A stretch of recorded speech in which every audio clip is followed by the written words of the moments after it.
ఓం శాంతి. బ్రహ్మబాబా జీవిత చరిత్ర కంటిన్యూ చేస్తున్నాం. कश्मीर में ज्ञान मंथन। कश्मीर में दादा एकांत में ईश्वरीय चेतन में लवलीन रहते थे, चिंतन में रलीन रहते थे। वे कुछ समय ज्ञान युक्त पत्र लिखते हैं, व्यतीत करते हैं और कुछ समय वह साथ रहे सब संबंधियों को ईश्वरीय ज्ञान दे देते। కాశ్మీర్లో దాదా ఏకాంతంలో కూర్చొని ఈశ్వరీయ చింతనలో లవలీనమైపోయారు. వారు కొంచెం సమయం జ్ఞానయుక్త స్థితిలో ఉండేవారు. తర్వాత కొంచెం సమయం ప్రతి ఒక్కరికి జ్ఞానాన్ని, వాళ్ళ సంబంధికులందరికీ జ్ఞానాన్ని వినిపించారు. उनकी धारणा भी अब अधिक ऊंची उठी रही थी। वह ज्ञान लाभ के बाद ब्रह्म कुमारी निर्मल शांता दादी आ, दादी की लौकिक पुत्री ने लिखा है। वे कश्मीर में बाबा के साथ गई थी। वहां भी बाबा हमें ज्ञान सुनाते हैं। उसे सुनकर मैंने निर्णय किया कि अब तो मुझे प्रभु की सच्ची गोपी बनना है और अपने जीवन को पवित्र बनाकर विश्व का कल्याण के लिए कार्य में करना है। సో ఇప్పుడు దాదాతో బ్రహ్మ బాబా యొక్క లౌకిక పుత్రి నిర్మల్ శాంత దాది కూడా కాశ్మీర్కి వెళ్లారు. అక్కడ బాబా యొక్క జ్ఞానాన్ని వింటూ నిర్మల్ శాంతదాది డిసైడ్ అయిపోయారు. ఇప్పుడు నేను నా సత్యమైన ప్రభుకి సత్యమైన గోపికగా ఉండాలి, నా జీవితాన్ని పవిత్రంగా చేసుకోవాలి, నేను విశ్వ కళ్యాణం కోసం ఈ జీవితాన్ని పెట్టుకోవాలి అనేది. दिनों दिन मुझ में ज्ञान का मस्ती बढ़ती जाती है। अब मेरी बुद्धि में ज्ञान का समाया हुआ था। దినం ప్రతిదినం తనలో జ్ఞానం యొక్క సంతోషం పెరిగిపోతూ ఉంది అండ్ బుద్ధిలో జ్ఞానం ఎంతగానో ఇమిడి ఉంది. एक दिन की बात, मैं घर में बाहर बाहर कहीं जा रही थी। वह कश्मीर में आए हुए हमारा एक परिचय व्यक्ति जिसका नाम रिजमल था, मुझ में एक पहाड़ी का रास्ता पूछा। मैंने ज्ञान की खुमारी से उनसे कहा, आप पहाड़ी का रास्ता पूछते हैं या परंधाम का? मेरी ऐसी बातें सुनकर वह बहुत आश्चर्य हुआ।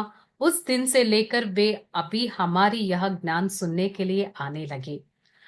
దాది ఎంతగా జ్ఞానం యొక్క సంతోషంలో ఇమిడిపోయారంటే, తను ఒక దారిలో వెళ్తుంటే ఒకరు పర్వతాల దారి ఎక్కడ అని మాకు చెప్పండి అన్నారు. దాది జ్ఞానంలో మునిగిపోయారు కాబట్టి ఆ నషాతో, మీకు పర్వతాల దారి కావాలా పరంధామం దారి కావాలా అని అన్నారంట. వారు ఇంత ఆశ్చర్యంగా ఏం చెప్తుంది తిను అని వాళ్ళు ఈ రోజు కూడా ఈ జ్ఞానంలో నడుస్తూ ఉన్నారు. उन्हीं दिनों में बाबा के साथ अमरनाथ गए थे। वह लोग जो घड़ों पर सवारी थे, हम रास्ते में थे, बहुत बड़ा तूफान आया है। बहुत वे लोग तो रास्ते में लौटकर आपस में वापिस चले गए थे, परंतु बाबा नहीं रुका। उन्होंने कहा कि हमें अपना मंजिल पर जाना है। సో తర్వాత ఒకసారి అమర్నాథ్‌కి వెళ్లారు. అందరూ గుర్రాల మీద వెళ్లారు. కానీ మధ్యలోనే అందరూ రిటర్న్ ఎళ్ళిపోతున్నారు. ఎందుకంటే చాలా తుఫాను వచ్చే సూచన ఉంది అని.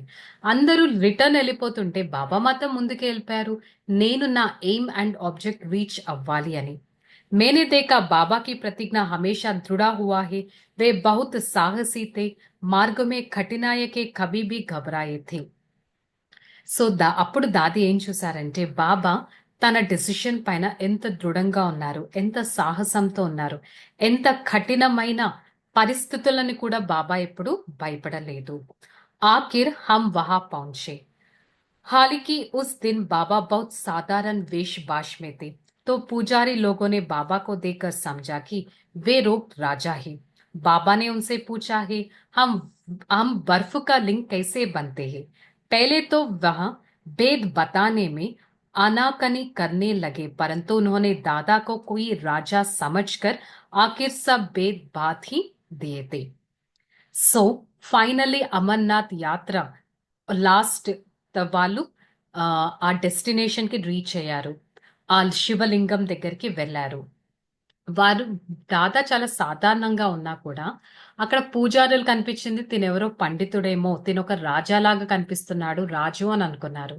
సో దాదా అడిగారు, మీకు ఈ ఐస్ తో తయారైన లింగము ఎలా తయారైందో చెప్పండి అని అన్నారు. వారు దాదాకి చెప్పడం స్టార్ట్ చేశారు. తినెవరో చూడ్డానికి రాజుగా ఉన్నారు, గొప్పతనున్నారు, వీళ్ళకి నేను ఆన్సర్ చేయాలి అని. సో, ఈ విధంగా అలాంటి వారు కూడా బాబాతో సంభాషణ అనేది చేశారు. సో, నెక్స్ట్ అమర్నాథ్ యాత్ర నుంచి దాదా ఇంకెక్కడెక్కడికెళ్లారు అనేది మనం రేపు ఎపిసోడ్‌లో తెలుసుకుందాం. ఓం శాంతి.